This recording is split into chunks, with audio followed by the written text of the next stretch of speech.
আজি গণেশ চতুৰ্দশী সমগ্ৰ দেশজুৰি মহাদেৱ শিৱ আৰু পাৰ্বতী নন্দন বিঘ্নহৰ্তা গণেশৰ পূজা আজি উদযাপন উলহ মালহেৰে উদযাপন কৰা হৈছে আৰু ব্যতিক্ৰম নহয় তিনিচুকীয়াৰ লিডু মই বৰ্তমান উপস্থিত আছোঁ পাটকাই পাদদেশ লিডুৰ টিকক কলিত এটি পূজা মণ্ডপত আৰু মোৰ সতীৰ্থই দেখাব আচলতে এনেদৰে পুৱাৰে পৰা ভক্তসকলে ভিৰ কৰিছে পূজা মণ্ডপত আৰু তেওঁলোকে প্ৰতি বছৰে এনেদৰে পূজা মণ্ডপত আহি এই পূজা অৰ্চনা কৰি আহিছে আচলতে ক'ব লাগিব এই পূজাভাগীৰ এক বিশেষ বৈশিষ্ট্য আছে কিয়নো এসময়ত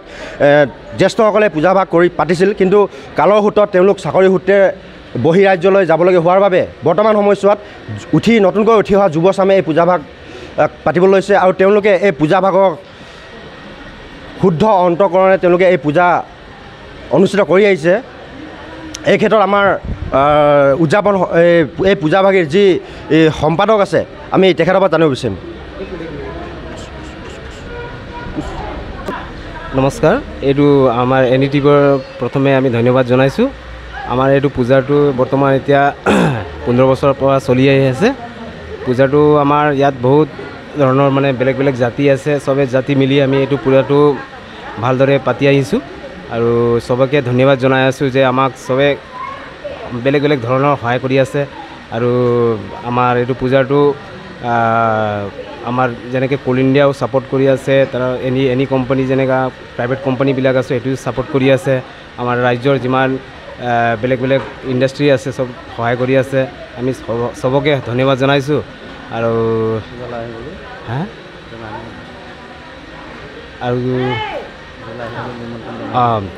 আৰু সকলোকে আমি আমন্ত্ৰণ কৰিছোঁ আমাৰ ইয়াত পূজাটো সকলো যাতে পূজাটো আৰু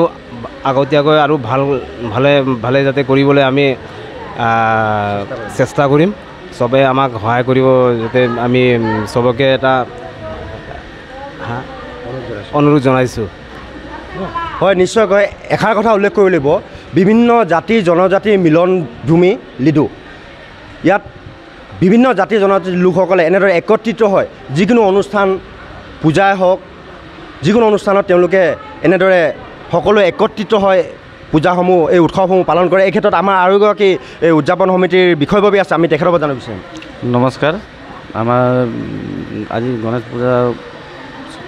আজি ষ্টাৰ্ট হৈছে প্ৰথম আজি আৰু সবকে আহিবলৈ নিমন্ত্ৰণ জনালোঁ লিডু টিককবাসী ৰাইজক আৰু আমাৰ এই পূজা এনেদৰে প্ৰতি বছৰে সুভাৱে পালন কৰিব পাৰোঁ আমি সবে আশা কৰিলোঁ হয় আচলতে এনেদৰে সমূহ ৰাইজে একত্ৰিত হৈ পূজাভাগ কৰি আহিছে এই ক্ষেত্ৰত মোৰ সতীৰ্থই দেখাব এনেদৰে পূজা মণ্ডপত কিদৰে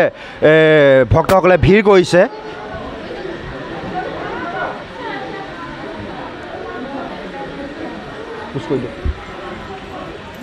এনেদৰে যিসকল ভক্তসকলে বাবাক এনেদৰে পূজা অৰ্চনা কৰা দেখা হৈছে এই ক্ষেত্ৰত আমি সবিশেষ জানিম আমাৰ যিগৰাকী পূজাৰী আছে আমি পূজাৰীজনৰ পৰা এই ক্ষেত্ৰত কিছু কথা জানিব চেষ্টা কৰিম হয় আজি গণেশ চতুৰ্থী কি অনুষ্ঠান চলিছে আজি গণেশ চতুৰ্থী হয় আপোনালোকৰ নিউজৰ ফালৰ পৰা নিউজক সবে ভাই ককাই সবক মই গণেশ পূজাৰ হাৰ্দিক শুভকামনাই জনাইছোঁ আৰু তাৰপিছত গণেশ মন্ত্ৰ এটা কৈ দিম ওম বক্ৰতুণ্ড মহাকায় সূৰ্যকোটি সমাপ্ৰভা নিৰ্বিঘ্নম কুৰু মে দেৱ সৰ্বকাৰণেষু সৰ্বদা ভগৱান শ্ৰী পাৰ্বতী প্ৰিয়পুত্ৰ শ্ৰী গণেশায় নমো নমঃ হয় নিশ্চয়কৈ এনেদৰে আচলতে বাবা গণেশক আৰাধনা কৰা হৈছে ভক্তসকলে পুৱাৰে পৰা এনেদৰে লানি নিচিঙাকৈ তেওঁলোকে এনেদৰে ভিৰ লগাইছে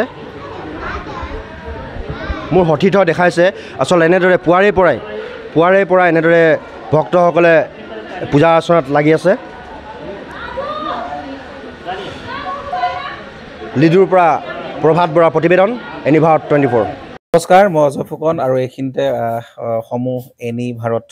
চেনেলটোৰ যিসকল কৰ্মকৰ্তা আছে সকলোৰে মোৰ ফালৰ পৰা শুভেচ্ছা জ্ঞাপন কৰিছোঁ